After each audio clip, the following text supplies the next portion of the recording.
safe wherever you are. And also, I hope everyone understands the importance of preventive measure regarding COVID-19. As you can see in the video, how bacteria often multiply even if we put sanitizer.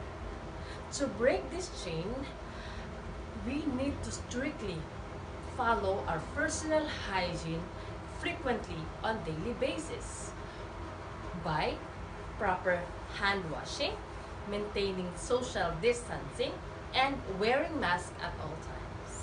Be a healthier you. If you like this video, please like, share, and subscribe. And don't forget to click the bell button. Bye for now, and thank you very much.